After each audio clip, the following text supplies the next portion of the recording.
Okay, चलिए दोस्तों, हम बिल्कुल लाइव हो चुके हैं। तो एक बार जल्दी से जल्दी सभी के सभी बच्चे लाइव आ जाइए। देन फिर दोस्तों आज की अपनी क्लास को, आज की अपनी कक्षा को शुरू करते हैं। आज हम बात करेंगे टॉपिक नंबर 4 यानी कि अध्याय नंबर 4 की, जिसमें हम बात करने वाले हैं दोस्तों पृथ्वी के प्रमुख स्थल रूप की। ध्यान रखिएगा, स्थल मंडल हम पढ़ चुके हैं। आज हम बात करेंगे पृथ्वी के प्रमुख स्थल रूप की, जैसे कि पहाड़ हो गए, पर्वत हो गए, प्लेट्यू यानी कि पठार हो गए, उनके बारे में आज हम पढ़ने वाले हैं। ठीक है, तो आइए फिर दोस्तों शुरू करते हैं। तो आप लोगों के लिए दोस्तों मैंने आपकी एससीईआरटी बुक, कहां से, जो आपकी बिहार में बुक चलती है एससीईआरटी की, और साथ ही साथ में एनसीईआरटी, इन दोनों के कॉम्बिनेशन के रूप में मैं आपको पढ़ाते हुए चल रहा था आपका जीके जीएस यानी कि ज्योग्राफी। ठीक, तो पहला चैप्टर हमारा सौरमंडल हम पढ़ चुके हैं, दूसरा चैप्टर पृथ्वी एवं उनकी गतियां पढ़ चुके हैं, और तीसरा चैप्टर पृथ्वी के परिमंडल पढ़ चुके हैं। आज हम बात करेंगे चौथे चैप्टर के बारे में, जो कि है पृथ्वी के प्रमुख स्थल रूप को। आज अपना टॉपिक ये होने वाला है। ऑलमोस्ट ऑलमोस्ट ये लगा लीजिए, इस वीक के अंतर्गत हमारी कक्षा छठी खत्म हो जाएगी और नेक्स्ट वीक से हम कक्षा 7वीं को शुरू कर लेंगे। ठीक है, तो सभी के सभी बच्चे नोटबुक निकाल लीजिए, आज की डेट डाल लीजिए और लिख लीजिए अध्याय 4, प्रमुख पृथ्वी के प्रमुख स्थल रूप। क्या है? पृथ्वी के प्रमुख स्थल रूप। चलिए चैप्टर को शुरू करते हैं। तो दोस्तों जैसे हम लोग ये चैप्टर शुरू करते हैं, वैसे आपके सामने एक ये फिगर आता है। क्या आता है? एक फिगर आता है। यहां से कुछ बेसिक बेसिक क्वेश्चंस निकलते हैं दोस्तों, आप लोगों को उन चीजों के बारे में पता होना चाहिए। जैसे कि जो क्वेश्चन निकलते हैं दोस्तों, जैसे कि पहला हो गया दोस्तों पर्वत यानी कि माउंटेन। इंग्लिश में क्या कहते हैं इसको? पर्वत को माउंटेन कहते हैं। ठीक है, या फिर पर्वत श्रृंखला, इसको क्या कहते हैं? माउंटेन। क्या कहते हैं? माउंटेन रेंज कहते हैं। क्या कहते हैं? माउंटेन रेंज कहते हैं। बहुत सारे पर्वतों की एक साथ श्रृंखला लग जाती है तो उसको हम माउंटेन रेंज कहते हैं, जैसे कि हमारी हिमालय की पर्वत श्रेणी। ठीक है, वहीं पर ही दोस्तों पठार की बात कर ली जाए, इंग्लिश में से प्लेट्यू कहते हैं, या फिर पहाड़ी की बात कर ली जाए, हिली बोल लो या हिल बोल लो, हिली एरिया बोल लो, या फिर अपनी घाटी की बात कर ली जाए यानी कि वैली की। ठीक है, तो इन सभी के बीचों में अंतर क्या है? बाकी तो आपको पता है, झील, लेक, रिवर, नदी, इनके बारे में आप लोगों को पता होगा, लेकिन पर्वत हो गया, पर्वत श्रृंखला हो गया, पठार हो गया, पहाड़ी हो गया, आखिर इन चीजों के अंतर्गत अंतर क्या है? कई बच्चे जो है इन चीजों के बीच में घबरा जाते हैं और पता नहीं कर पाते क्या है क्या नहीं है। ठीक है, चलिए तो सबसे पहले हम बात कर लेते हैं माउंटेन की। किसकी? पर्वत की। तो देखा जाए तो दोस्तों हमारी जो किताबें बोलती हैं, किताबों के अनुसार पढ़ रहे हैं, किताबों के अनुसार बात करी जाए तो जितने भी हमारे 600 मीटर से 600 मीटर से ऊंचे, जितने भी हमारे, ऐसी कोई चोटी जो 600 मीटर से ऊपर की है, क्या है? 600 मीटर की ऊपर की है, जो कि नीचे से ब्रॉड यानी कि चौड़ी हो और ऊपर जाते जाते वो सकरी हो जाए। क्या है? नीचे से आपकी ब्रॉड है और ऊपर से जाती जाती वो क्या हो जाए? सकरी हो जाए, कुछ इस प्रकार से। तो इसको क्या कहा जाता है? इसको कहा जाता है पर्वत। क्या कहा जाता है? पर्वत। जो 600 मीटर या फिर उससे ऊपर की होती है वो पर्वतों की श्रेणी में आती है। अब इसी प्रकार के बहुत सारे पर्वत जब मिलकर बन जाते हैं, जैसे कि फॉर एग्जांपल के रूप में पर्वत का एग्जांपल लो तो आपका कंचनजंगा हो गया, केटू हो गया, माउंट एवरेस्ट हो गया, सारे के सारे पर्वत के अंतर्गत आते हैं। लेकिन अब माउंट एवरेस्ट को देखोगे तो दोस्तों वो किसका पार्ट है? तो वो हमारे हिमालय का पार्ट है। हिमालय क्या है? बहुत सारी पर्वतों की श्रृंखला है वो। ठीक है, तो बहुत सारे पर्वत जब आपस में मिल जाते हैं तो उनको क्या कहा जाता है? माउंटेन रेंज यानी कि पर्वत श्रृंखला कहा जाता है। जैसे कि हमारे हिमालय रेंज, केटू भी उसी के ऊपर है, कंचनजंगा भी उसी के ऊपर है, माउंट एवरेस्ट भी उसी के ऊपर है, तो इसलिए क्या कहलाती है? हमारी हिमालय रेंज कहलाती है, यानी कि पर्वत श्रृंखला कहलाती है। वहीं पर ही दोस्तों वैली यानी कि घाटी किसे कहते हैं? अब देखो, मानकर चलो दो पर्वत है और इन दो पर्वत के जो बीच की जो जगह है, जहां से नदियां होकर बहती है, जो बीच की जगह है, ये क्या कहलाती है? वैली कहलाती है। जहां दोनों के ढलान मिल रहे होते हैं और जो प्लेन एरिया निकल रहा होता है उसको हम क्या कहते हैं? वैली कहते हैं। वहीं पर ही दोस्तों पहाड़ी की बात करी जाए तो पहाड़ी आपके यहां पर क्या कहा जाता है? जैसे कि मैंने अभी आपको बोला, 600 मीटर या 600 मीटर से ऊपर जितनी भी चीजें होती हैं उनको क्या कहा जाता है? पर्वत कहा जाता है। और पहाड़ी एक ऐसा इलाका जो पर्वत से थोड़ा नीचे आता है, जो कि हम ऑन एन एवरेज कहते हैं कि जो 600 मीटर से नीचे की हो। ठीक है, उसको हम क्या कहते हैं? उसको हम पहाड़ी कहते हैं। क्या कहते हैं? हिली एरिया कहते हैं, पहाड़ी कहते हैं। वैसे देखा जाए तो हमारी बहुत सी पारी पहाड़ियां हैं जो 1500 मीटर पर है, लेकिन हम उसको फिर भी पहाड़ी कहते हैं। लेकिन बुक के हिसाब से देखा जाए तो 600 मीटर से नीचे की होती है, उनको हम लोग क्या कहते हैं? पहाड़ी कहते हैं। क्या कहते हैं दोस्तों? पहाड़ी कहते हैं। और रही बात प्लेटियो की, पठार की, तो पठार दोस्तों औसतन कहा जाता है कुछ 100 मीटर से शुरू होते हैं। कहां से? 100 मीटर से, और 1000 मीटर तक जाते रहते हैं। मेन पठार जो होता है दोस्तों, कुछ अचानक ही एक ऊंचा हुआ इलाका, फिर ऊपर जाकर एक समतल चीज हो जाती है। एक उठा हुआ इलाका लेकिन ऊपर जाकर बिल्कुल प्लेन हो जाता है। इन्हीं को हम लोग क्या कहते हैं? पठार कहते हैं। क्या कहते हैं? इन्हीं को हम प्लेट्यू कहते हैं। क्या कहते हैं दोस्तों? इन्हीं को हम प्लेट्यू।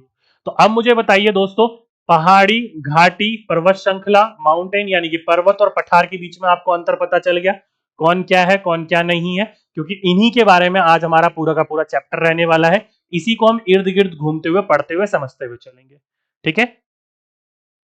एक दोबारा बोल रही है श्री कि प्लीज सर रिप्लाई दे दीजिए, मेरा मैसेज देखा ही है। नहीं डियर, मैंने आपका मैसेज नहीं देखा डियर। एक बार है ना, 2-3 बार कॉपी कर लो, बहुत सारे मैसेज आ जाते हैं तो एक साथ मैसेज में नहीं देख पाता।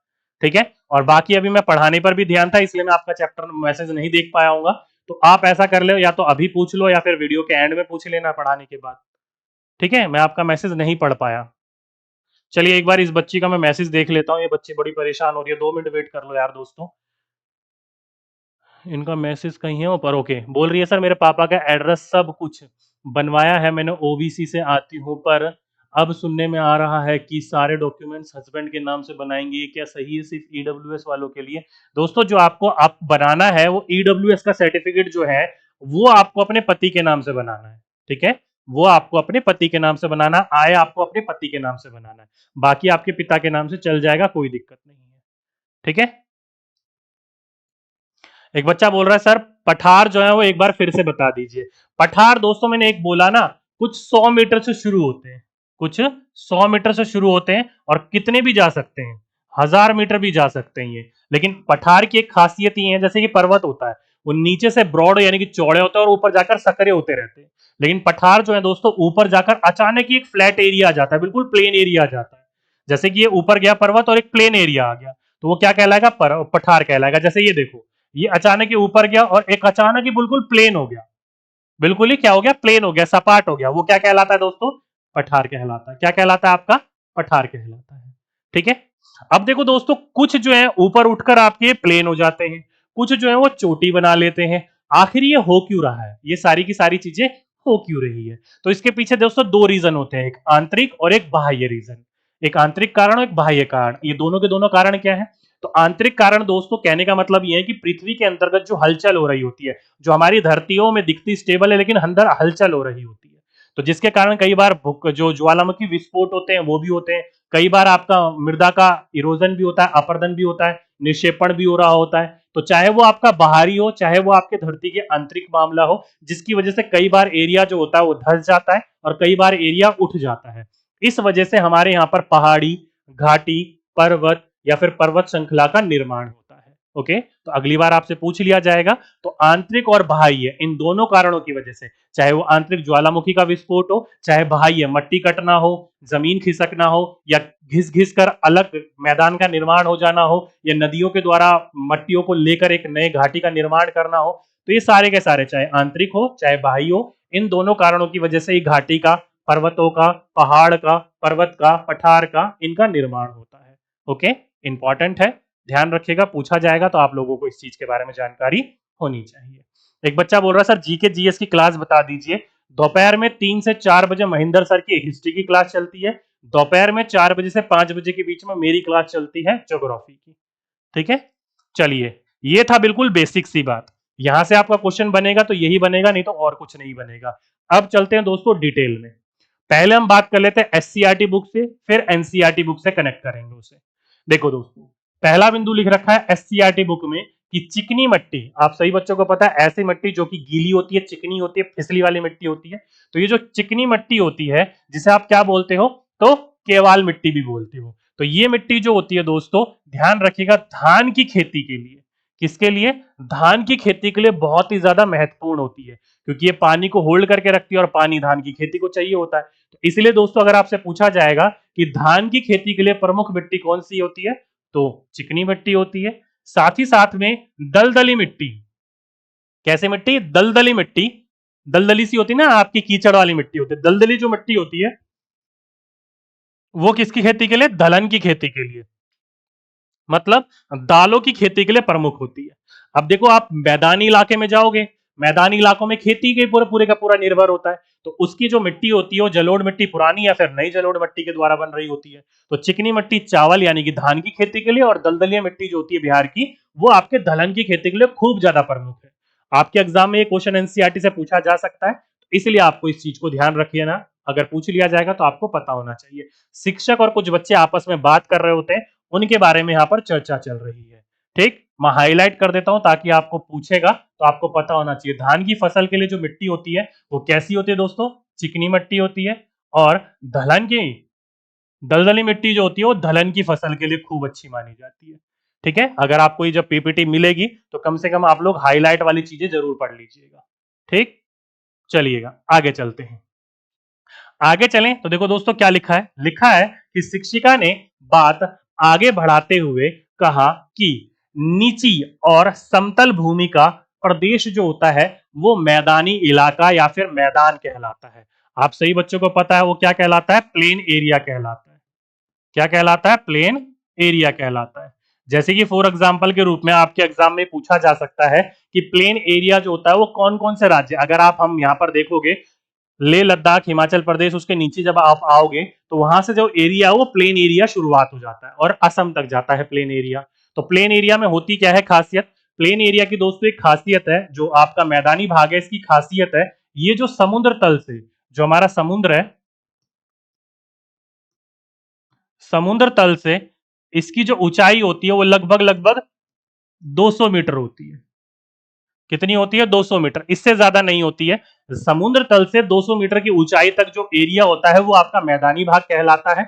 इसके ऊपर जब जाते हैं तो डायरेक्टली आपका या तो पर्वतीय कहलाएगा या पठारी कहलाएगा, वो डिपेंड करता है उसकी लैंड के ऊपर। ठीक है, एक बच्चा बोल रहा है सर ज्योग्राफी जो है वो कितने नंबर की पूछी जाएगी? भाई किसी भी सब्जेक्ट का कोई भी नंबर नहीं बताया गया है कि कौन कितने नंबर की पूछी जाएगी। ठीक है, तो इसलिए आप 80 नंबर को, जो जीके जीएस का पार्ट है उसमें 5 सब्जेक्ट पूछे जाएंगे, उनको डिवाइड कर लीजिएगा इक्वली और उस नंबर को आप मान सकते हो। मैं आपको बोल दूंगा 20 नंबर की पूछी जाएगी, एग्जाम में 15 नंबर की पूछ ली जाएगी, तो अप्रोक्सीमेटली 15 से लेकर 25 के बीच में आपको देखने को मिलेगी ज्योग्राफी। ठीक है, चलिए आइए। तो प्लेन एरिया जो होता है दोस्तों, हमारा जो समुद्र तल होता है, समुद्र तल से जो सी लेवल होता है, सी लेवल से 200 मीटर का जो एरिया होता है वो हमारा मैदानी भाग होता है। आखिरी ये जो मैदानी भाग होता है इसका निर्माण होता कैसे है? तो दोस्तों जो भी हमारे ऊपर पर्वत के ऊपर, चोटियों के ऊपर पानी ग्लेशियर का रूप में पिघल रहा होता है और वो धीरे धीरे धीरे धीरे नीचे बहकर आती है, तो अपने साथ कंकड़ पत्थर और पत्थरों को घिस घिस कर क्या लाती है? अपने साथ बारीक कण लेकर आती है। और वो बारीक कण जो है वो आगे आते आते आते आते वो क्या करती हुई? बिछाते हुए जाती है, एक प्लेन एरिया बनाते हुए चलती है। तो नदियों के आने के कारण ही हमारा ये पूरा का पूरा प्लेन एरिया यानी कि मैदानी भाग बन रहा होता है, जिसका हमारे भारत में बेस्ट एग्जाम्पल देखा जाए तो गंगा, जो हमारा गंगा यमुना वाला जो क्षेत्र है वही आपका सबसे हमारा मैदानी इलाका है। जो यूपी वाला, बिहार वाला, झारखंड वाला जो इलाका है ये हमारा प्लेन एरिया ही कहलाता है। तो ये किससे बना हुआ है? नदियों के लाए गए मिट्टियों से, कणों से, कंकरों से, उनसे बना हुआ है ये। ठीक है, और भारत का सबसे उपजाऊ एरिया भी कहलाता है। इसलिए सबसे ज्यादा जो जनसंख्या देखने को मिलती है आपको मैदानी भाग में ही देखने को मिलती है। क्यों? क्योंकि पर्वतों के इलाकों में, पठारों के इलाकों की तुलना में मैदानों की भाग में रहना आसान है, परिवहन आसान है, खेती आसान है, घर बनाना आसान है, इधर उधर जाना आसान है, किसी भी प्रकार के काम करना को बाहरी पठारी इलाकों में या पर्वतीय इलाकों की तुलना में आसान होता है, इसलिए मैदानी भाग में लोग ज्यादा रहते हैं। ठीक है, आगे चलते हैं। आगे चलें तो मैदानों की सबसे बड़ी विशेषता यह है कि वह समुद्र से ऊंचे या फिर नीचे हो सकते हैं। जैसे कि मैंने आपको बोला समुद्री तल से ज्यादा से ज्यादा 200 मीटर की ऊंचाई तक ही देखने को मिलते हैं, उससे ऊंचे देखने को नहीं मिलते। तो इसलिए समुद्र तल से ऊंचे या नीचे हो सकते हैं, परंतु अपने ध्यान रखेगा क्या है? तो वह समीपवर्तीय पठार तथा पर्वतों से ऊंचे नहीं होते। कहने का मतलब है जो भी पठार है, जो भी पर्वत है, उनसे ज्यादा ऊंचे नहीं होते ये। जैसे कि मैंने आपको पठार बोला एकदम ऊपर होकर एकदम प्लेन हो जाता है, तो उससे ज्यादा ये ऊंचे नहीं होते हैं। आगे बोला है कि एक ही प्रकार की मिट्टी से बने होते हैं जिसमें थोड़ा बहुत जो होता है स्थानीय अंतर हो सकता है। देखा जाए तो दोस्तों हमारा जो ये मैदानी भाग है अधिकतर किससे बना हुआ है? जलोढ़ मिट्टी से या नई जलोढ़ मिट्टी से या पुरानी जलोढ़ मिट्टी से बना हुआ है।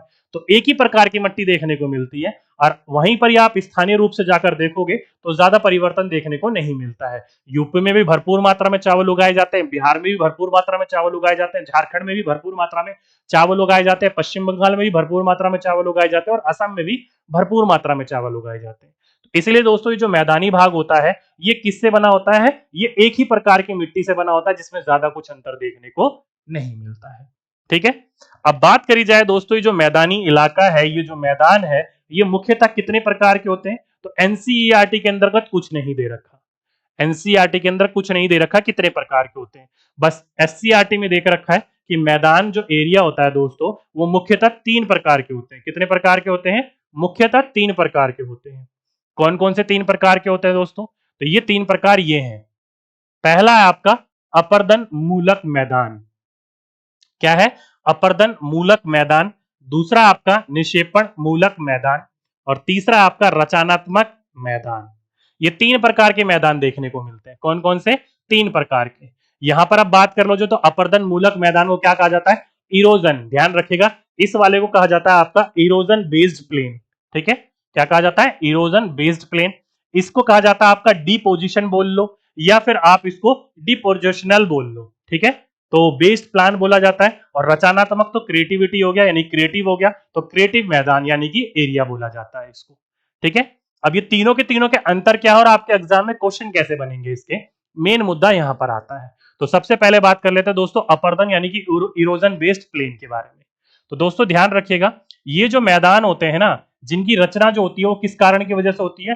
अपर्दन की क्रिया का जो प्रमुख कारण होता है इसके कारण की वजह से होता है। अब कई बच्चे कहेंगे यार ये अपर्दन ही क्या होता है? मेन तो यही है। कहने का मतलब ये है कि जब कोई एक बड़ा सा हिस्सा जो होता है वो टूट फूट कर अलग हो जाता है, घिसकर अलग हो जाता है या गिरकर अलग हो जाता है और उससे एक नए मैदान का निर्माण होता है, उसी को हम क्या कहते हैं? उसी को हम लोग कहते हैं अपना अपर्दन मूलक मैदान। ठीक है, अब फॉर एग्जाम्पल के रूप में हमारी बात करी जाए तो सबसे पुरानी पर्वत श्रृंखला कौन सी है हमारे यहाँ पर, मतलब जो एरिया है, तो वो है दोस्तों अरावली पर्वत श्रृंखला। सबसे पुरानी है, सबसे पुरानी देखी जाएगी। ठीक है, तो अरावली जो है दोस्तों वो अपने चोटी से या नीचे से घिस रही है। क्या हो रही है? घिस रही है, टूट रही है और उसके आसपास के इलाकों का निर्माण कर रही है, प्लेन एरिया का। तो उसका बेस्ट एग्जांपल, हमारे भारत का बेस्ट एग्जांपल है अरावली पर्वत श्रृंखला। तो उस वो जो घिस रही है, टूट रही है, इरोजन हो रही है, अपर्दन हो रही है, उस कारण की वजह से प्लेन एरिया का निर्माण कर रहा है। कहां पर? उत्तरी राजस्थान में। उत्तरी राजस्थान देखोगे तो प्लेन एरिया के अंतर्गत आता है। वो कैसे निर्माण हो रहा है? तो वो इसी अपर्दन के कारण ही आपका निर्माण हो रहा है। या फिर हमारे बाहर की बात करो तो फिनलैंड का मैदान, जो फिनलैंड का मैदान है दोस्तों, वो भी आपका वहां का एरिया जो है, पहाड़ जो है वो घिस रहा है, कट रहा है और उसके द्वारा ये मैदान का निर्माण हुआ है। या फिर उत्तर में यूरोप की बात कर लो या फिर कनाडा के पूर्वी क्षेत्र के मैदानों की बात कर लो, ये सारे के सारे जो मैदान है ये आपके डायरेक्टली अपर्दन मूलक मैदान के एग्जाम्पल है। तो डायरेक्टली आपके एग्जाम में पूछ लिया जाएगा, आपको दे दिया जाएगा एक इधर और एक इधर, दे दिया जाएगा अपर्दन मूलक मैदान के बेस्ट उदाहरण कौन से हैं। तो भारत में अरावली हो गया जो कि उनकी चोटी अपर्दन के कारण या नीचे वाला हिस्सा घिसने के कारण जो है वो प्लेन एरिया का, जैसे उत्तरी राजस्थान का निर्माण कर रही है वो। ठीक है, या फिर आपका ये हो गया आपका फिनलैंड का मैदान हो गया या फिर उत्तरी यूरोप का मैदान हो गया या फिर कनाडा के पूर्वी मैदान हो गए। तो ये सारे के सारे जो मैदान है वो अपर्दन मूलक मैदान है। एक इलाका जो है वो टूट रहा है, फूट रहा है और उसके कारण निर्माण हो रहा है, उसी को हम अपर्दन कहते हैं। ठीक है, चलिए एक बच्चा कह रहा है एसएससी के लिए ले सकते हैं भाई, ज्योग्राफी है, किसी के लिए भी ले सकते हो, ज्योग्राफी तो कहीं पर भी पूछी जा सकती है। चलिए आइए आगे चलते हैं। आगे बात करें दोस्तों निक्षेपण, इसे हम कई बार डिपोजिशन बोल देते हैं या डिपोजिशनल बोल देते हैं। बेस्ड प्लान, ये क्या होता है? तो ध्यान रखिएगा ये जो बेस्ड प्लेन है, निक्षेपण की क्रिया के दौरान, ध्यान रखिएगा मैंने क्या बोला, निक्षेपण की क्रिया के द्वारा नदियां हो गया, हिमानी हो गया। एक अच्छा बिंदु आया दोस्तों, हिमानी। कोई बच्चा मुझे बता सकता है हिमानी का मतलब क्या है? इससे पहले आपने ज्योग्राफी पढ़ी होगी कहीं ना कहीं किसी ना किसी तरीके से। कोई बच्चा मुझे बता सकता है हिमानी का मतलब क्या है? कोई बच्चा मुझे बता सकता है हिमानी का मतलब क्या है? अच्छा क्वेश्चन है ये, ध्यान रखिएगा।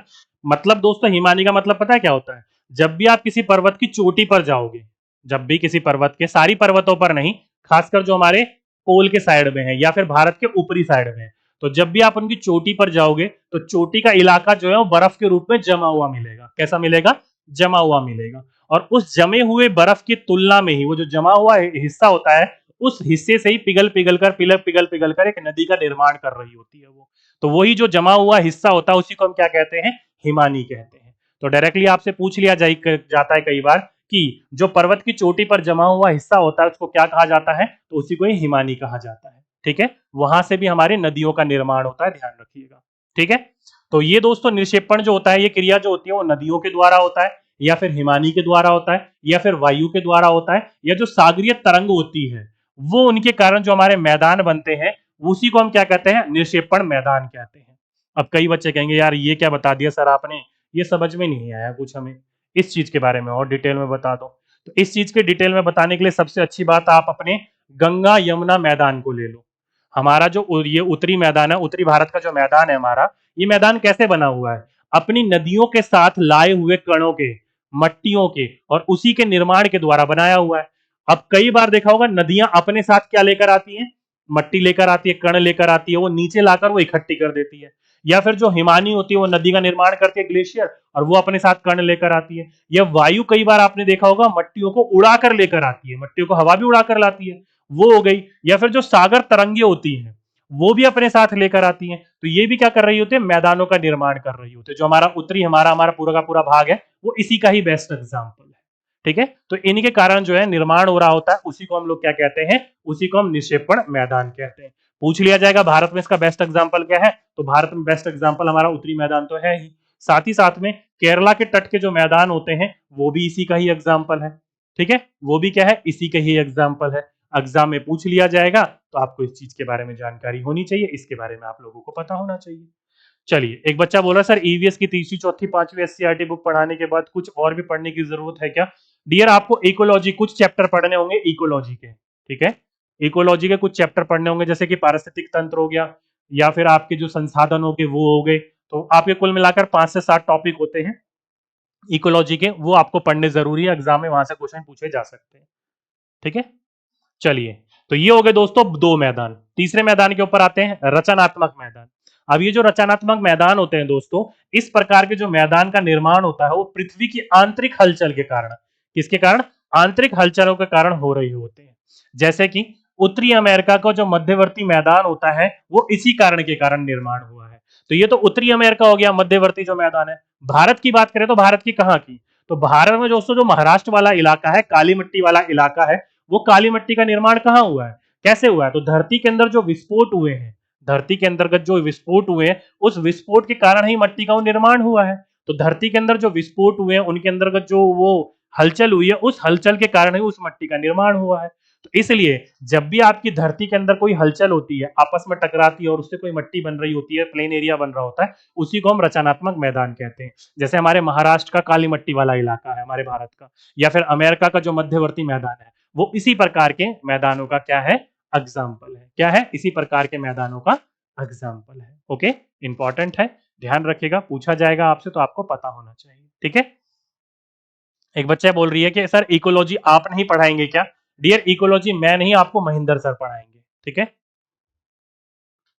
बिल्कुल, मैंने आपको एक बार पहले पढ़ाया हुआ है, अगर आप सर्च मारोगे तो मिल जाएगा आपको।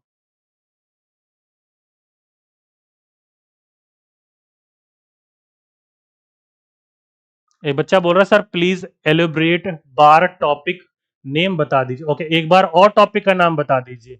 तो भाई पृथ्वी के प्रमुख स्थल रूप इस टॉपिक का नाम है।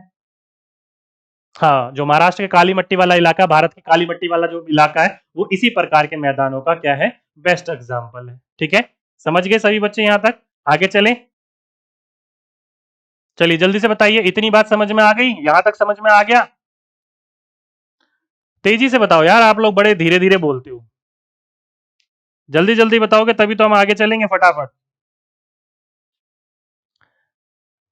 चलिए आगे चलें, आइए आगे चलें। तो शिक्षिका ने कहा कि बिहार का अधिकतर जो भाग है वो गंगा नदी के दोनों तरफ मैदानी भागों के रूप में फैला हुआ है। आप सही बच्चों को पता है ऑलमोस्ट बिहार के बीचों बीच से गंगा नदी बहती है, ऊपर और नीचे जो हमारी जो बिहार है वो बटा हुआ है। इसमें कृषि कार्य जो होता है वो आसानी से किया जा सकता है, और ऐसे मैदान पश्चिम में पंजाब से लेकर पूरब में आसाम तक मिलते हैं। यह इलाके जो होते हैं वो सतलज, गंगा, ब्रह्मपुत्र का मैदान कहलाते हैं और यह पूरा मैदानी जो क्षेत्र है वो अन्न यानी कि अनाज के उत्पादन के लिए प्रसिद्ध है। इसे भारत के उत्तरी विशाल मैदान के नाम से भी जाना जाता है। तो ये जो गंगा यमुना का मैदान है, गंगा यमुना ब्रह्मपुत्र का जो मैदान है, इसको हम उत्तरी विशाल मैदान के नाम से भी जानते हैं, जो कि मैं अभी अभी आपको बता रहा था इस चीज के बारे में। साथ ही साथ में दोस्तों एक क्वेश्चन यहां से और पूछा जाता है आपका कि जो मैदानी भाग है वहां पर लोग ज्यादा रहना क्यों पसंद करते हैं? क्योंकि दोस्तों सीधी सी बात है, आप खुद जानकर खुद सोचिए, पहाड़ी इलाकों में किसी भी काम करने को थोड़ी ज्यादा मेहनत करनी पड़ती है, थोड़ी क्या ज्यादा मेहनत करनी पड़ती है। मैदानी इलाके में आराम से हो जाता है, घर आराम से बन जाता है, सामान आराम से आ जाते हैं, परिवहन आराम से हो जाता है, सारी चीजें आसान से हो जाती है, खेती आराम से हो जाती है। तो इसलिए ज्यादातर लोग मैदानी इलाकों में रहना पसंद करते हैं, पठारों और पर्वतीय इलाकों के अनुसार। इसलिए यहाँ पर जनसंख्या बहुत ज्यादा है। दूसरी यहाँ पर कृषि भी बहुत आराम से हो जाती है। मैदानी इलाकों का जो इलाका होता है, कृषि के लिए क्षेत्र बहुत ज्यादा है और जमीन भी बहुत उपजाऊ है, इसलिए यहाँ पर लोग ज्यादा रहना पसंद करते हैं। पठारों और पर्वतों की तुलना में बहुत ज्यादा जमीन है यहाँ पर कृषि लायक। ठीक है। और साथ ही साथ में दोस्तों एक क्वेश्चन बहुत अच्छा आया यहाँ पर, ऐसे मैदान जो है पश्चिम में पंजाब से लेकर पूरब में असम तक मिलते हैं। तो डायरेक्टली आपके एग्जाम में पूछ लिया जाएगा कि भारत के कौन कौन से राज्य हैं। भारत के कौन कौन से राज्य उत्तरी विशाल मैदान के भाग है? तो डायरेक्टली मुझे बताइए, कौन सा बच्चा मुझे बताएगा कि भारत की अगर बात करी जाए तो कौन कौन से ऐसे राज्य हैं जो कि उत्तरी विशाल मैदान के पार्ट के अंतर्गत आते हैं? जैसे कि देखो दोस्तों, इसने यहां पर बोल दिया कि पंजाब से लेकर पूरब में जो असम वाला इलाका है, ये सारा का सारा जो इलाका है वो क्या कहलाता है? तो वो हमारा कहलाता है दोस्तों उत्तरी विशाल मैदान का भाग। तो अगर हम राज्य की बात करी जाए तो राज्य अपने उंगलियों पे याद रख लीजिए। पंजाब से शुरुआत करते हैं, पंजाब का इलाका हो गया पहला, दूसरा हरियाणा हो गया, तीसरा राजस्थान, पूरा राजस्थान नहीं, उत्तरी राजस्थान जो अरावली पर्वत के खिसकने से कटने से जो इरोजन के द्वारा बन रहा है, तो उत्तरी क्या है? उत्तरी राजस्थान। पंजाब, हरियाणा, उत्तरी राजस्थान, यूपी, बिहार, साथ ही साथ में पश्चिम बंगाल, झारखंड और असम। ये सारा का सारा जो एरिया है दोस्तों, ये पूरा का पूरा एरिया, झारखंड वैसे कम देखने को मिलता है, ज्यादा बिहार देखने को मिलता है। झारखंड का इलाका जो है अधिकतर पठारी वाले इलाके के अंतर्गत आ जाता है। ठीक है, तो इसलिए इन इलाकों को जरूर ध्यान रख लीजिएगा, पूछ लिया जाएगा तो आपको ये सारे के सारे भारत के उत्तरी है विशाल मैदान के भाग है। क्या है? उत्तरी विशाल भारत के मैदान के भाग है। ठीक है, हाँ जी। पश्चिम बंगाल भी आता है, असम भी आता है, बिहार भी आता है, यूपी भी आता है, साथ ही साथ में आपका हरियाणा भी आता है, साथ ही साथ में राजस्थान का जो उत्तरी राजस्थान वाला भाग है वो भी आता है। ठीक है, तो ये वाला क्वेश्चन आपके एग्जाम में पूछा जा सकता है, इसलिए आप लोगों को इन चीजों को ध्यान रखना है। ठीक, चलिए, तो ये हो गया दोस्तों आपका कौन सा, ये भाग हो गया आपका कौन सा? मैदान वाला। कौन सा? मैदान वाला भाग हो गया, प्लेन वाला एरिया हो गया। लिखने की तो जरूरत नहीं है ना भाइयों, तुम लोग फिर कहोगे लिख दो सर। देखो,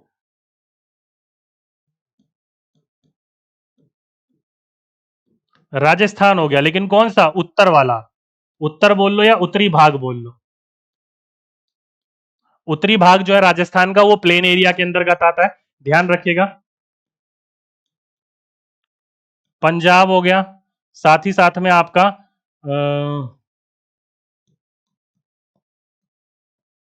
हरियाणा हो गया, साथ ही साथ में यूपी हो गया, साथ ही साथ में बिहार हो गया, साथ ही साथ में पश्चिम बंगाल यानी कि वेस्ट बंगाल हो गया और असम हो गया। ये सारे जो एरिया है वो कहां पर आते हैं दोस्तों? ये मैदानी वाले भाग आते हैं। क्या है? मैदानी वाले भाग। नहीं सर, क्लियर है, क्लियर है, क्लियर है। चलिए ठीक है, क्लियर है तो छोड़ दीजिए, आगे आगे चलते हैं।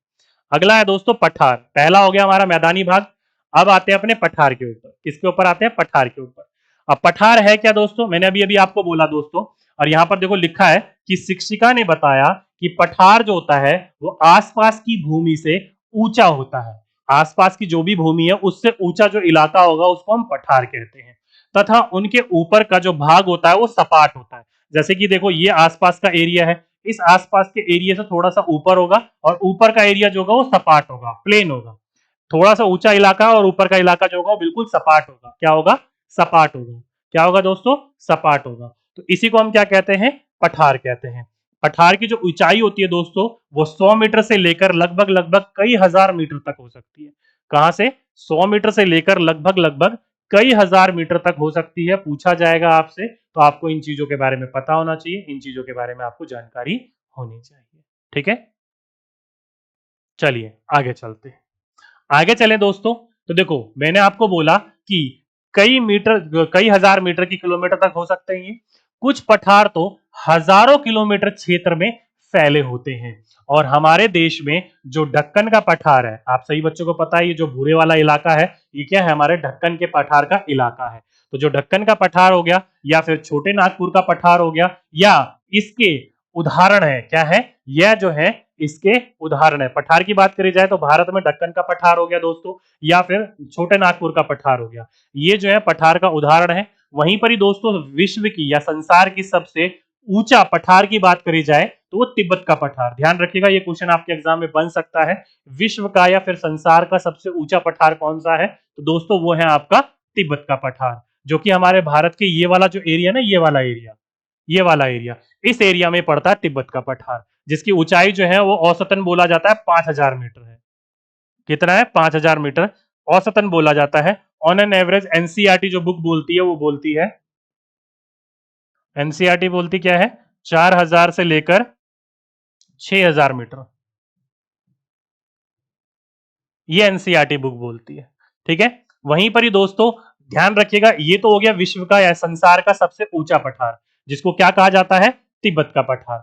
तिब्बत के पठार को एशिया का, ध्यान रखिएगा, एक और नाम से जाना जाता है। उस नाम को भी अगर आपको ध्यान रखना है तो ध्यान रख लीजिएगा, कई बार आपके एग्जाम में पूछ लिया जाता है। क्या कहा जाता है? एशिया का, यार यहां तो लिख ही नहीं रहा है, यहां लिख देता हूं, जल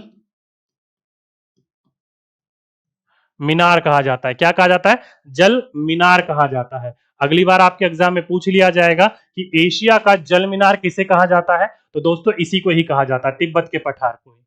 किसको कहा जाता है? अरे लिख जा मेरे भाई। चलिए छोड़िए, क्या है? एशिया का जल मीनार क्या कहा जाता है दोस्तों? एशिया का जल मीनार कहा जाता है। किसे? तिब्बत को, पठार को। ठीक है, इंपॉर्टेंट है, पूछ लिया जाएगा, तो आपको इस चीज के बारे में पता होना चाहिए। नीचे लिख दूं क्या कहीं? चलिए यहां लिख देता हूं, एशिया का जल मीनार। ध्यान रखिएगा, पूछ लिया जाएगा, ये पीपीटी आपके पास जाएगी तो कम से कम आप लोगों को पता होना चाहिए। ठीक है, तो विश्व का सबसे ऊंचा पठार, या फिर दुनिया का, या फिर आपका संसार का सबसे ऊंचा पठार तिब्बत का पठार होता है। इसी को ही हम एशिया का जल मीनार भी कहते हैं। क्या कहते हैं? जल मीनार भी कहते हैं। ध्यान रखिएगा, पूछ लिया जाएगा तो आपको इस चीज के बारे में पता होना चाहिए। साथ ही साथ में दोस्तों, जो हमारा क्या है, परमीर, ध्यान रखिएगा, पामीर, परमीर नहीं, पामीर जो है, पामीर का जो पठार है, ध्यान रखिएगा, ये जो है संसार की छत कहा जाने वाला पठार है। यहां पर आप तुर्कमेनिस्तान तजाकिस्तान वाला जो इलाका है, इधर वाला, इस इलाके के आसपास ये पड़ता है। क्या नाम है इसका? तो पामीर। पामीर का जो पठार है दोस्तों, ये संसार की छत कहा जाने वाला है, जिसकी औसतन ऊंचाई जो है कहा जाता है वो 20,000 फीट है। क्या है? 20,000 फीट है। ठीक है, तो डायरेक्टली आपके एग्जाम में जो क्वेश्चन बनेगा दोस्तों, वो यही बनेगा कि विश्व का सबसे ऊंचा पठार कौन सा है, या फिर विश्व का कौन सा ऐसा पठार है जिसको संसार की छत कहा जाता है। क्या कहा जाता है? संसार की छत कहा जाता है। औसतन ऊंचाई जो है वो 20,000 फीट है इसका, जो कि तुर्कमेनिस्तान तंगाचिस्तान ऊपर वाला जो एरिया है वहां पर ये पड़ता है। ठीक है, इसको क्या कहा जाता है? संसार की छत। क्या नाम है? तो पामीर का पठार कहा जाता है इसे। ठीक, तो यहां से दोस्तों ये कुछ निकले क्वेश्चन। भारत में नागपुर का पठार हो गया, या फिर आपका फॉर एग्जाम्पल के रूप में क्या हो गया? छोटा नागपुर हो गया, और दक्कन का पठार हो गया। विश्व की बात करी जाए तो आपका तिब्बत का पठार हो गया, या फिर पामीर का पठार हो गया, या फिर इसके अलावा आपके और भी पठार है, जैसे कि केनिया का पठार हो गया, या अफ्रीका के पूर्वी क्षेत्र का जो पठार है वो हो गया, या फिर आपका ऑस्ट्रेलिया का हो गया। ऐसे करके आपके अनेक नाम है, ऐसी कोई दिक्कत वाली बात नहीं है, अलग अलग प्रकार के पठारों के नाम दिए हुए होते हैं। ठीक है, तो ध्यान रखिएगा दोस्तों, यहां से आपके क्वेश्चन जो है आपके एग्जाम में कुछ पूछे जा सकते हैं, उन क्वेश्चनों के बारे में आपको पता होना चाहिए। पहला क्वेश्चन आपका पूछा जा सकता है कि ये जो पठारी इलाके होते हैं, ये किस चीज के लिए प्रसिद्ध होते हैं? तो दोस्तों ध्यान रखिएगा, जो पठारी इलाके होते हैं अपने खनिज के लिए, किसके लिए? खनिज के लिए। एक बच्चा बोल रहा है सर दोनों के दोनों सेम ही तो हैं, चाहे वो तिब्बत का पठार हो या पर पामीर का पठार हो। मेरे भाई एक अलग है, दूसरा अलग है, ध्यान रखिएगा इस बात को। अगर आप ये जो कह रहे हो कि दोनों के दोनों एक अलग है, नहीं। तिब्बतन का पठार जो होता है वो इस इलाके में आता है, और तुर्कमेनिस्तान वगैरह एक रेंज के अंतर्गत आता है, ये ध्यान रखिएगा। रेंज के अंतर्गत आ जाता है, इसलिए ध्यान रखिएगा।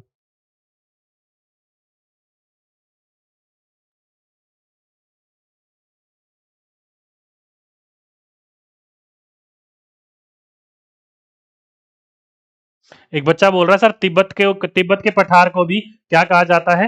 संसार की छत कहा जाता है। ध्यान रखिएगा दोस्तों, कई बार बोल दिया जाता है इसको भी, ऐसी कोई बात वाली बात नहीं है, लेकिन आपको अगर एग्जाम में दोनों की दोनों दे रखे हो तो दोनों के दोनों आपको एक ही ध्यान रखना है, ठीक है? हाँ, ठीक है। सबसे ऊंचा पठार जो होता है वो तिब्बत के पठार के नाम से जाना जाता है। समझ गए?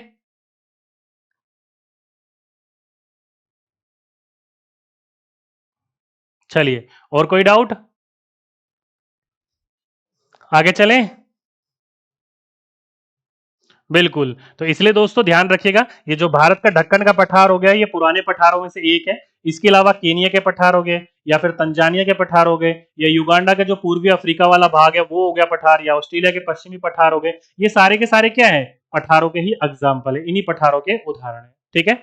अब आपसे पूछ लिया जाएगा ये जो पठार है आखिर इसका उपयोग क्या है, महत्वपूर्ण क्या है? तो ध्यान रखिएगा दोस्तों, ये अपने खनिजों के लिए, किसके लिए? अपने खनिजों के लिए बहुत ज्यादा प्रचुरता में रहता है, बहुत ज्यादा फेमस रहता है। इसलिए दोस्तों ध्यान रखिएगा, जितने भी हमारे विश्व के खनन वाले क्षेत्र होते हैं वो अधिकतर कहां देखने को मिलेंगे? आपको पठारी भाग में देखने को मिलेंगे। कहां मिलेंगे दोस्तों? पठारी भाग में देखने को मिलेंगे। जैसे कि फॉर एग्जाम्पल के रूप में अफ्रीका का पठार।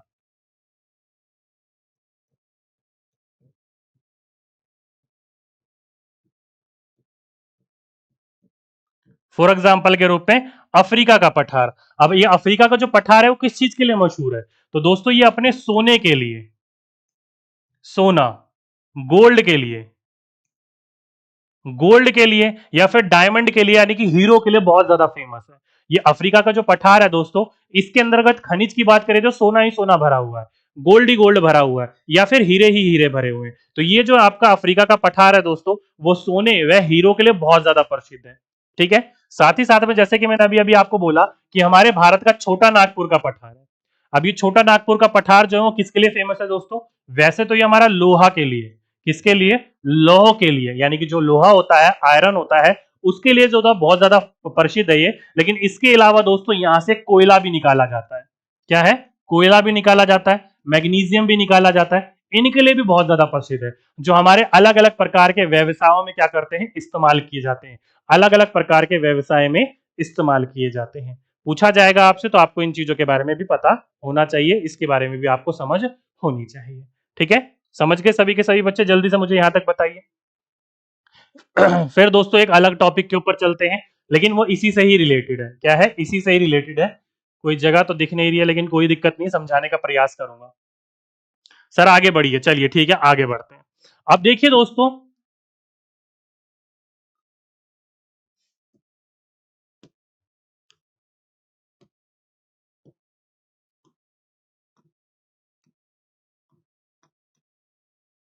एक बिंदु आ जाता है जलप्रपात। क्या आ जाता है? जलप्रपात। अब ये जलप्रपात क्या है? तो जिसको सरल भाषा में हम मान लेते हैं झरना कहते हैं। क्या कहते हैं? झरना कहते हैं। जैसे कि हमारे भारत की बात करी जाए तो भारत में सबसे ऊंचाई से गिरने वाला जलप्रपात कौन सा है? कोई बच्चा मुझे बता सकता है?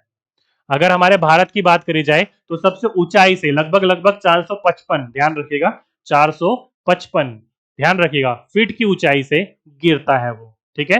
कोई बता सकता है मुझे? एक बच्चा बोल रहा है सर इंडिया के मैप में जो रेड रेड सिंबल है वो क्या है? पठार का सिंबल है मेरे भाई, जहां जहां हमारे पठारी क्षेत्र है उसका सिंबल है ये। चलिए जल्दी से मुझे बताइए। देखो दोस्तों, आपको मैंने अभी अभी बताया कि कोई भी एक ऐसा भाग जो प्लेन एरिया से थोड़ा सा ऊंचा हो और एक समतल हो, उसको हम क्या कहते हैं? पठार कहते हैं। अब सीधी सी बात है दोस्तों, जब बारिश आएगा तो इसके ऊपर पानी इकट्ठा होगा और ये कहीं ना कहीं से बहकर नीचे गिरेगा। तो पठारों के ऊपर से पानी गिरता है, तो ये क्या कहलाता है दोस्तों? झरना कहलाता है। क्या कहलाता है? झरना। एक बच्चा बोल रहा है सर अंजलि, अंजलि नहीं दोस्तों, वो एंजल है, वो विश्व का सबसे ऊंचा जलप्रपात है। मैं विश्व की बात नहीं कर रहा हूं, मैं कर्नाटक की बात कर रहा हूं, हमारे भारत की बात कर रहा हूं। एशिया का दूसरा सबसे बड़ा जलप्रपात होता है। ठीक है, एक बच्चा बोल रहा है जोग जलप्रपात, अरे वो तो 255 की हाइट से गिरता है मेरे भाई, वो तो 255 की हाइट से ही गिरता है। 455 की हाइट से गिरता है जो दोस्तों, वो है कुंची कलाम।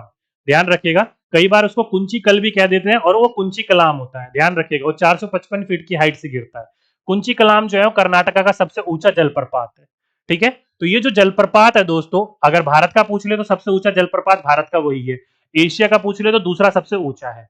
ठीक है, अब एक बच्चे ने बोला दोस्तों जोंग,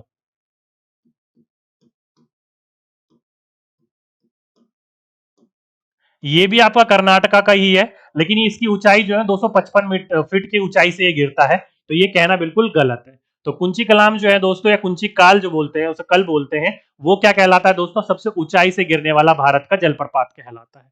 तो ये जो जलप्रपात है दोस्तों, वो इसी का ही ये निर्माण कर रहे होते हैं। कौन? यहां से जब ये पठार से गिरते हैं तो इसी से ही देखने को मिलता है। ठीक है, अब इसी के अलावा दोस्तों कुछ और आपको ध्यान रखना होगा, जैसे कि हमने अभी अभी बात करी छोटे नागपुर की पठार की।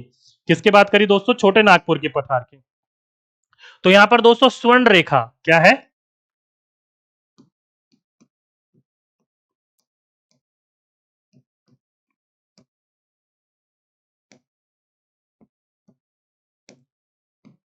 स्वर्ण रेखा नदी है। यही जो है छोटा नागपुर का जो पठार है, यहां पर क्या है? स्वर्ण रेखा नदी है। क्या है?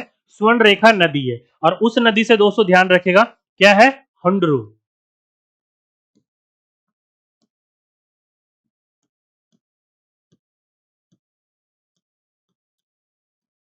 जलप्रपात गिरता है। क्या है? जलप्रपात गिरता है। तो ये कहां है दोस्तों? ये छोटे नागपुर के पठार के ऊपर ही है। अगर आपसे पूछ लिया जाएगा तो आपको इस चीज के बारे में पता होना चाहिए। साथ ही साथ में आपका, ये तो मैंने बता ही दिया है, जोंग बोल रहे या जोंगा जिसे आप कई बार बोलते, तो कई बार एक ये वाली मात्रा जो है वो नहीं लगाई जाती है। ध्यान रखिएगा, ये वाली मात्रा नहीं लगाई जाती है। तो लगाई हो तो भी, ना लगाई हो तो भी। कहां का है दोस्तों? तो ये हमारे भारत के कर्नाटका राज्य का है। कहां का है? कर्नाटक का। ध्यान रखिएगा, पूछा जाएगा तो आपको पता होना चाहिए। तो कुछ ये जलप्रपातों का भी क्या कर रहा होता है? ये निर्माण कर रहा होता है। समझ गए? इंपॉर्टेंट है, ध्यान रखिएगा, एग्जाम में पूछ लिया जाएगा तो आपको इन चीजों के बारे में पता होना चाहिए।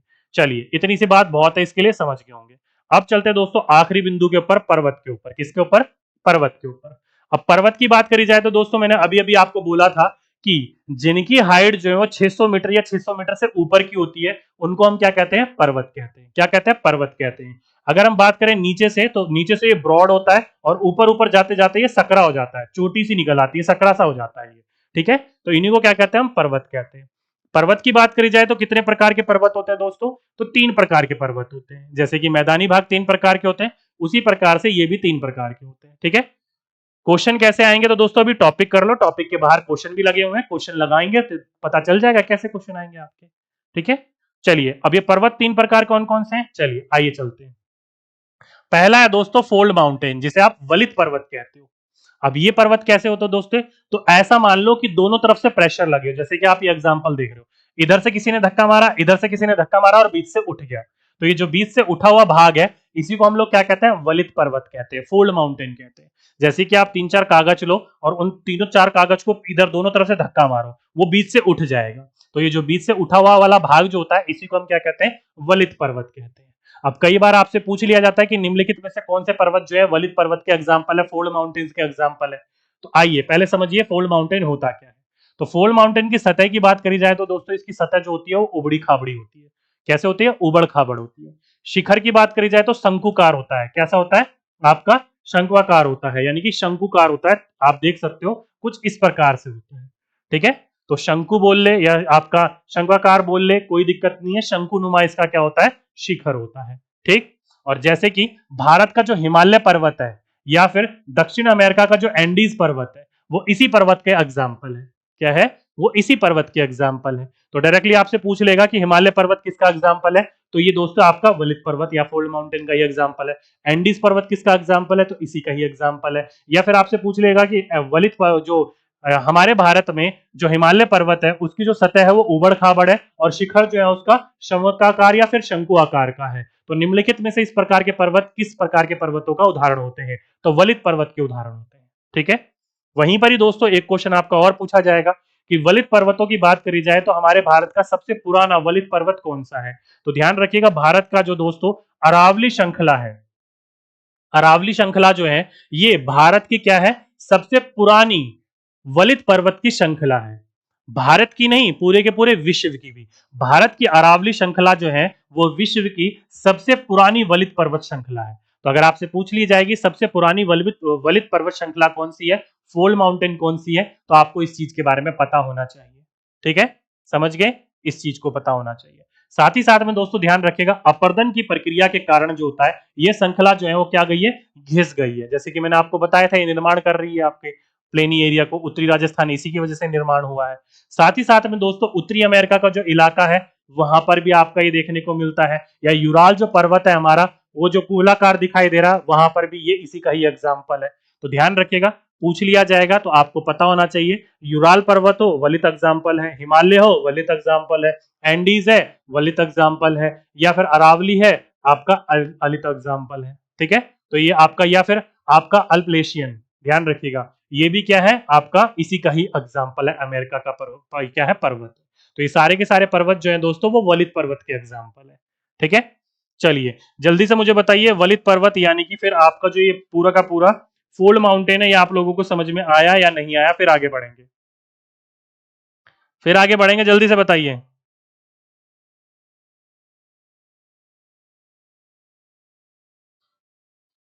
जल्दी से बताइए, इतना समझ में आया?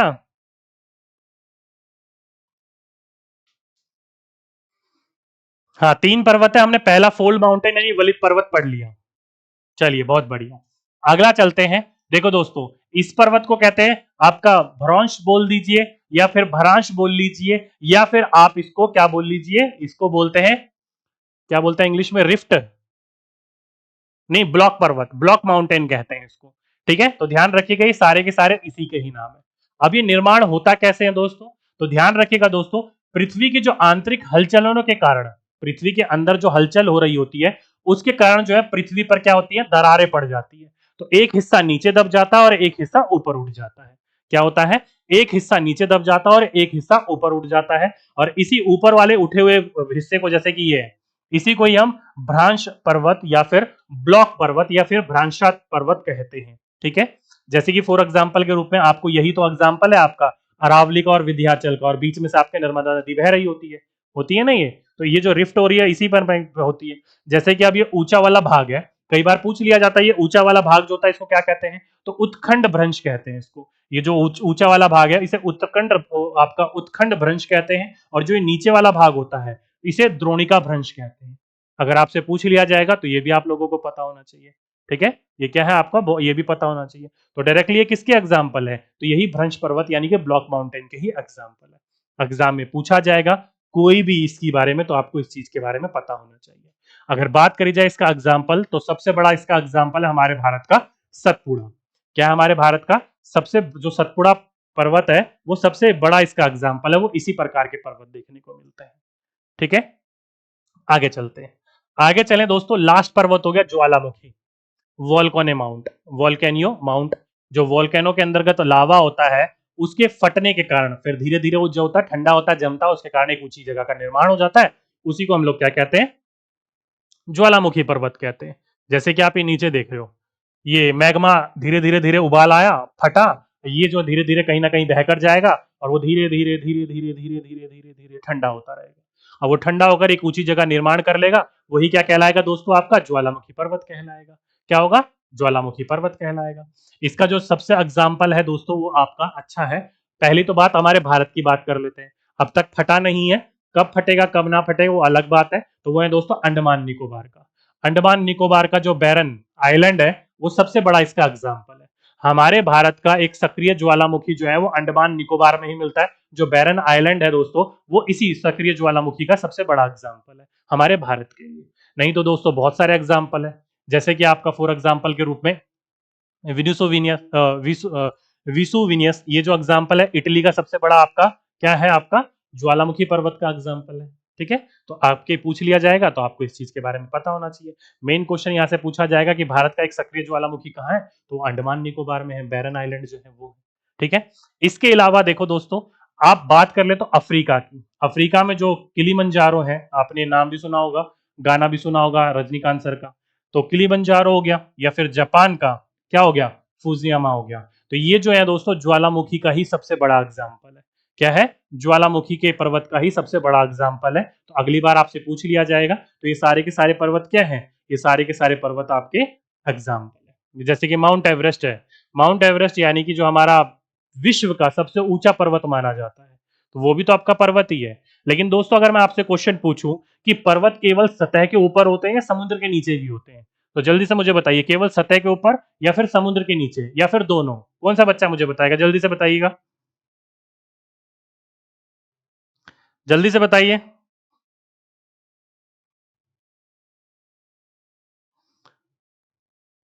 जल्दी से मुझे बताइए कि पर्वत जो होते हैं वो केवल सतह पर ही होते हैं, यानी कि धरती पर ही होते हैं, स्थल पर ही होते हैं, या फिर समुद्र के नीचे भी होते हैं। समुद्र के नीचे भी होते हैं, बिल्कुल दोस्तों।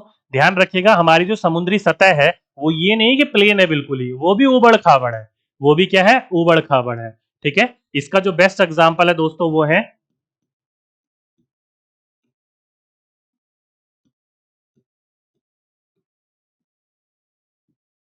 मोनाकी पर्वत। ये क्या है, सबसे बेस्ट एग्जांपल है इसका मोनाकी पर्वत। ये जो है दोस्तों समुद्र के तल के नीचे है, कहा है, नीचे है। लगभग लगभग जो इसकी ऊंचाई है वो 10,205 मीटर है। कहने का मतलब क्या है, तो कहने का मतलब ये है कि माउंट एवरेस्ट जो है उसकी चोटी से भी बहुत ऊंचा है ये। क्या है, उसकी चोटी से भी बहुत ऊंचा है ये। हमारे माउंट एवरेस्ट की ऊंचाई कितनी है, 8,848 है। उसकी चोटी क्या है इसके सामने।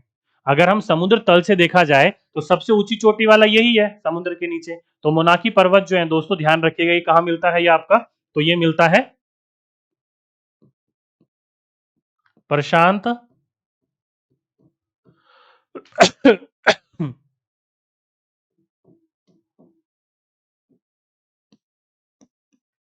प्रशांत महासागर में। कहा मिलता है, प्रशांत महासागर में। तो पूछ लिया जाएगा तो आपको इस चीज के बारे में पता होना चाहिए कि समुद्र के अंतर्गत भी आपको पर्वत मिलते हैं, जो कि सबसे ऊंची चोटी है मोनाकी पर्वत है, जिसकी ऊंचाई जो है 10,205 मीटर है। कहाँ मिलता है, तो माउंट एवरेस्ट की तरह इसकी भी ऊंची चोटी है जो कि प्रशांत महासागर में मिलता है। ठीक है, चलिए जल्दी से बताइए आप मुझे, यहां तक सभी के सही बच्चे समझ गए कि नहीं समझे, फटाफट बताइए। सर सीटेट में 87 नंबर है, ओबीसी कैटेगरी से वो फॉर्म अप्लाई कर सकती हूँ या नहीं, बीपीएससी का 101% अप्लाई कर सकते हो, कोई दिक्कत नहीं है। ठीक है, हाँ दोनों जगह होते हैं, एग्जाम्पल मैंने आपको बता ही दिया आपके सामने। बिल्कुल, समुद्र तल के नीचे सबसे बड़ा पर्वत देखने को मिलता है। चलिए समझ में आ गया, तो लास्ट बिंदु लिखिए, जो हमने अभी पढ़ा था दोस्तों, वलित पर्वत यानी कि फोल्ड माउंटेन, जिसका सबसे बड़ा मतलब सबसे पुराना एग्जाम्पल है अरावली पर्वत श्रृंखला। तो दोस्तों ये जो है ध्यान रखिएगा, अत्यंत प्राचीन होने से अपरदन के कारण इसकी ऊंचाई जो है वो धीरे धीरे धीरे धीरे धीरे धीरे क्या हो रही है, कम हो रही है। इसलिए इसको क्या कहते हैं, अवशिष्ट पर्वत भी कहते हैं। तो डायरेक्टली अगर आपसे पूछा जाएगा कि फोल्ड माउंटेन या वलित माउंटेन को या पर्वत को एक और नाम से जाना जाता है, तो अवशिष्ट पर्वत भी कहा जाता है इसे। अरावली इसका सबसे बेस्ट एग्जांपल है। बस एक लाइन और याद रख लीजिएगा, ये एनसीईआरटी का। ठीक है, चलिए सभी बच्चे समझ गए होंगे, यहां तक किसी बच्चे को कोई डाउट नहीं है। अब चलते हैं यहां से आपके एग्जाम में कैसे क्वेश्चन पूछे जा सकते हैं। जो बच्चे कह रहा था क्वेश्चन लगाने के लिए, क्वेश्चन अब लगाइए। पहला क्वेश्चन जल्दी से लगाओ। बोल रखा है कि पृथ्वी के विभिन्न स्थल रूप उदाहरण, जैसे कि पर्वत हो गया, घाटी हो गया, पठार हो गया, एवं मैदानों का निर्माण किन प्रक्रिया का परिमाण स्वरूप हुआ है। तो जल्दी से बताइए मुझे कि जो भी हमारे पर्वत, घाटी, पर्वत, पठार, मैदान, ये जो भी है, इनका निर्माण किस कारण की वजह से हुआ है। ऑप्शन नंबर ए, बी, सी या फिर डी। मिथिलेश कह रहा सर मन खुश हो जाता है आपकी क्लास करके। ओके कोई दिक्कत नहीं है भाई, मन वन खुश मत करो, अभी तैयारी करो बस। जिस दिन नौकरी लग जाएगी ना, उस दिन आपसे ज्यादा मेरा मन खुश हो जाएगा। चलिए सी, बिल्कुल दोस्तों, मैंने आपको पढ़ाते समय ही बोला था, चाहे वो आपका आंतरिक मामला हो चाहे बाहरी हो, इन दोनों की दोनों प्रक्रियाओं के कारण इसका निर्माण होता है। तो जिस जिस बच्चों ने ऑप्शन नंबर सी लगाया, वो सभी के सही बच्चों ने बिल्कुल करेक्ट और बिल्कुल राइट आंसर लगाया। ठीक है, चलिए आगे चलते हैं। अगला क्वेश्चन, नीचे दिए गए कथनों में से कौन सा या कौन से कथन सत्य है? कथन एक दे रखा है दोस्तों, पृथ्वी की सतह के टूटकर घिसक जाने से अपरदन कहलाता है। ओके। और दो दे रखा है, पृथ्वी की नई सतहों के निर्माण की प्रक्रिया को हम निक्षेपण कहते हैं। ओके। तो ये दोनों की दोनों प्रक्रिया क्या है, सही है, गलत है, या फिर एक सही है एक गलत है, दोनों गलत है? कौन सा बच्चा बताएगा, जल्दी से मुझे बताइए। अभी अभी मैंने आपको पढ़ाया था, चाहे वो निक्षेपण हो, चाहे वो आपका अपरदन हो, चाहे वो आपका रचनात्मक हो, तीनों के तीनों मैंने आपको पढ़ाए थे। जल्दी से मुझे बताइए कौन सा बच्चा बताएगा इसका correct answer. Option number A, option number B, option number C, या फिर option number D?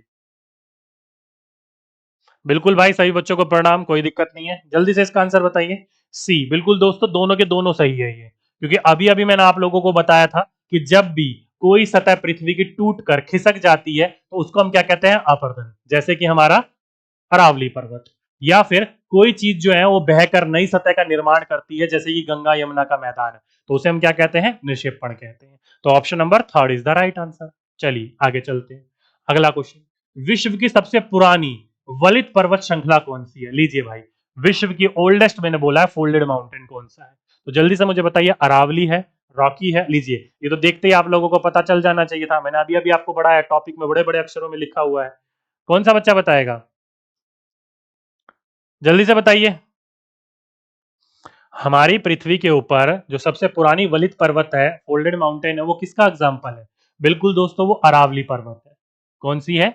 Aravalli mountain जो है, ये जो है दोस्तों सबसे पुरानी पर्वत है। क्या है? सबसे पुरानी पर्वत श्रृंखला है। तो जिस जिस बच्चों ने इसका ऑप्शन नंबर ए लगाया वो सभी के सही बच्चों ने बिल्कुल करेक्ट लगाया। ठीक। अगला क्वेश्चन, नीचे दिए कथनों पर विचार कीजिए, कौन सा या से कथन सत्य है? कथन एक है, जिन पर्वतों पर हमेशा जमी रहने वाली जो बर्फ होती है कि नदी होती है, उन्हें हम क्या कहते हैं, हिमानी कहते हैं। ठीक है। और पर्वतों के एक रेखाक्रम में व्यवस्थित होने को श्रृंखला यानी कि रेंज कहते हैं। ठीक है। तो इन दोनों में से क्या है, सही है, गलत है, गई है, या फिर दोनों के दोनों गलत है? कौन सा बच्चा बताएगा? अभी अभी जब मैं आपको पढ़ा रहा था उस समय मैंने आपको हाईलाइट करा था, हिमानी जो कहते हैं उसको किसको कहते हैं, जो पर्वत की चोटी के ऊपर, मतलब पर्वत जो होता है, माउंटेन जो होता है, उसकी चोटी के ऊपर जो बर्फ जमी रहती है वो धीरे धीरे धीरे धीरे पिघलती है और नदी का निर्माण करती है, उसको हम क्या कहते हैं, हिमानी कहते हैं। तो पहला तो बिल्कुल ठीक है।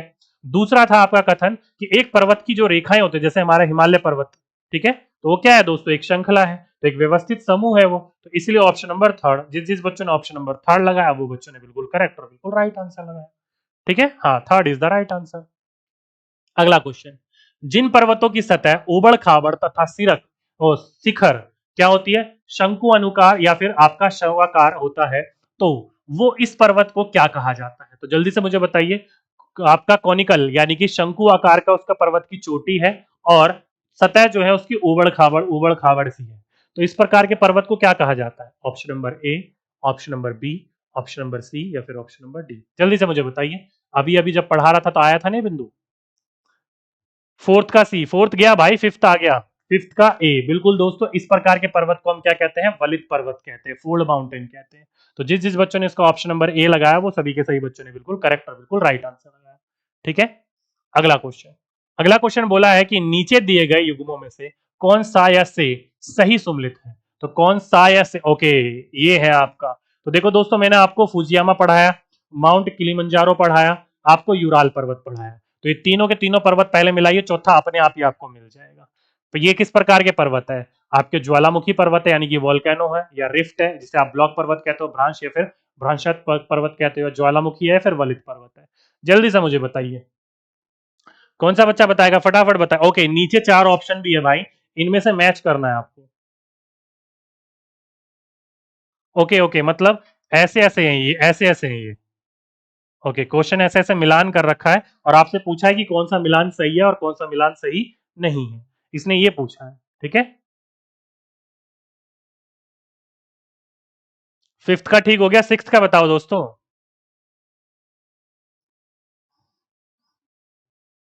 सिक्स्थ का बताओ करेक्ट आंसर क्या होगा।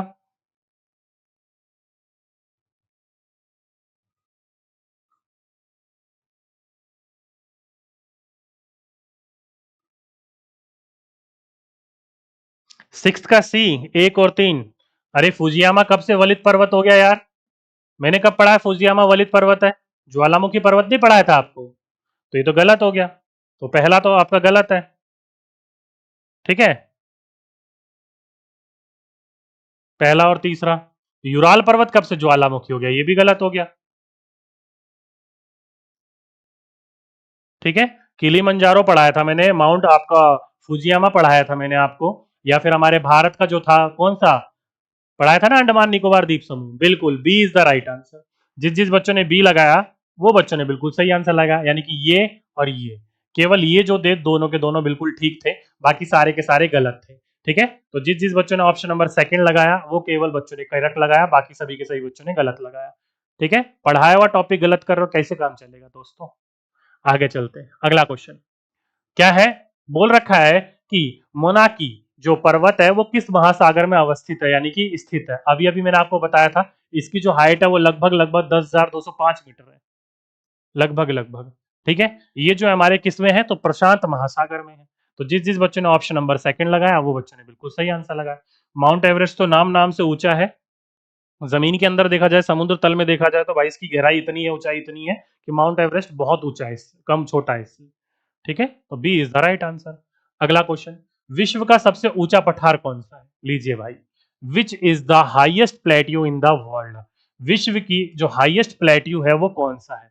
अभी अभी हमने बात करी थी दोस्तों, वो आपका क्या था, तिब्बत का पठार। तिब्बत का जो पठार है दोस्तों, यही जो पठार है क्या कहलाता है, ये विश्व का सबसे ऊंचा पठार कहलाता है। जो औसतन ऊंचाई इसकी 5,000 मीटर बोल देते हैं, लेकिन एनसीईआरटी 4 से 6,000 के बीच में बताता है। तो जिस जिस बच्चों ने ऑप्शन नंबर फोर्थ लगाया वो बच्चों ने बिल्कुल करेक्ट आंसर लगाया। ठीक, अगला क्वेश्चन, नीचे दिए गए जलप्रपातों में पठारी क्षेत्रों के जलप्रपात को पहचानिए। ओके, पठारी क्षेत्र के जलप्रपात को तो मैंने आपको ये पढ़ाया है, मैंने आपको ये पढ़ाया है। ओके, दो नहीं पढ़ा है। चलिए जल्दी से मुझे बताइए कौन सा बच्चा बताएगा इसका सही आंसर, जल्दी से बताइए इसका सही आंसर, फटाफट बताइए फटाफट।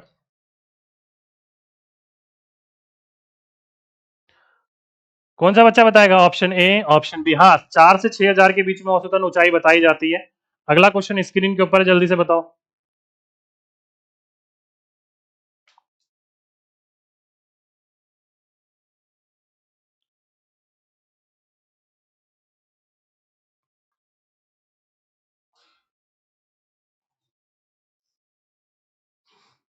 चलिए बच्चे कह रहे हैं बी और सी। बी क्या है, केवल सेकंड और थर्ड, केवल सेकंड और क्या है,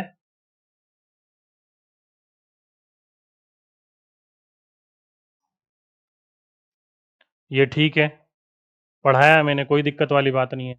ये शिव सुंदरम कब से पठार वाला जलप्रपात हो गया मेरे भाई। शिव सुंदरम कर्नाटका का है, लेकिन ध्यान रखिएगा ये जो जलप्रपात है पठारी क्षेत्र के अंतर्गत नहीं आता है। ठीक है, साथ ही साथ में धुआंधार भी जो है ये भी आपका क्या आता है, ये भी आपका जलप्रपात के अंतर्गत आता है। ठीक है, जो कि मध्य प्रदेश का है, आपको जबलपुर के डिस्ट्रिक्ट वगैरह के इलाके में देखने को मिलता है। ठीक है, लेकिन ये भी आपका क्या है, पठारी क्षेत्र का नहीं है। पठारी क्षेत्र का केवल ये है और केवल ये है, ये दोनों के दोनों मैंने आपको पढ़ाए थे, आपको पठारी पर्वत के अंतर्गत। तो एक और दो देखते ही लगा लेना चाहिए था ना, ऑप्शन नंबर थर्ड क्या है, ऑप्शन नंबर थर्ड, ये देखते ही लगा लेना चाहिए था। क्वेश्चन पूछा है जलप्रपात तो होना चाहिए, लेकिन वो पठारी क्षेत्र का होना चाहिए। तो केवल पठारी क्षेत्र का ही थोड़ी जलप्रपात बनता है, अलग अलग इलाके का भी बनता है। तो जिस जिस बच्चों ने इसका ऑप्शन नंबर सी लगाया वो बच्चों ने बिल्कुल करेक्ट आंसर लगाया। ठीक है, हाँ वो ठीक है, कर्नाटका और मध्य प्रदेश के हैं, लेकिन आपको ध्यान होना चाहिए कौन सा है आपका, पठारी का है। अगला क्वेश्चन क्या है कि मैदानों के संदर्भ में नीचे दिए गए कथनों पर विचार कीजिए, कौन सा या से कथन सत्य है। पहला है, अधिकांश मैदान मुख्य नदियों के द्वारा उसकी सहायक नदियों के कारण बने हैं। ओके, मैदान विश्व में सबसे अधिक जनसंख्या वाला भाग होता है। तो देखो दोस्तों, मैदानी इलाका होता है वो सब कुछ वहां रहना रहना खाना पीना सब आसान होता है, इसलिए वहां जनसंख्या अधिक होती है। और अधिकतर ये जो मैदान बनता है दोस्तों, किस कारण की वजह से बनता है, तो ये किस कारण की वजह से बनता है दोस्तों, वो बनता है आपके मैदानी में लाए गए मिट्टी के कारण, उनकी सहायक नदियों के द्वारा लाए गए। जैसे गंगा नदी का जो सबसे बड़ी सहायक नदी है वो कौन है, यमुना है, तो उसके कारण भी निर्माण बनता है। तो इस हिसाब से क्या होगा,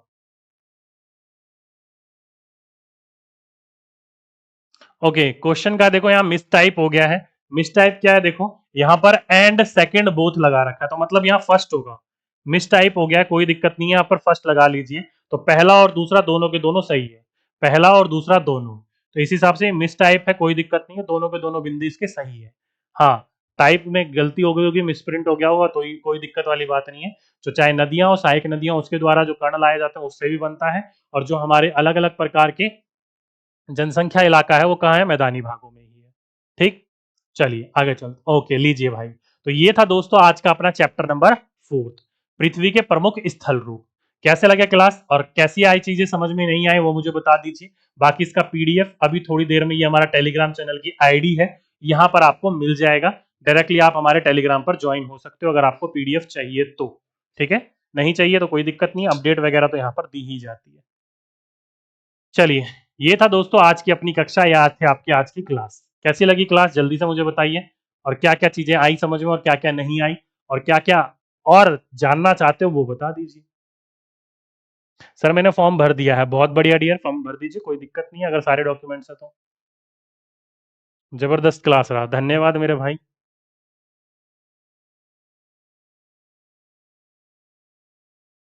हैप्पी सावन सर जी, बिल्कुल डियर, आप सभी बच्चों को भी सावन की बहुत बहुत शुभकामनाएं।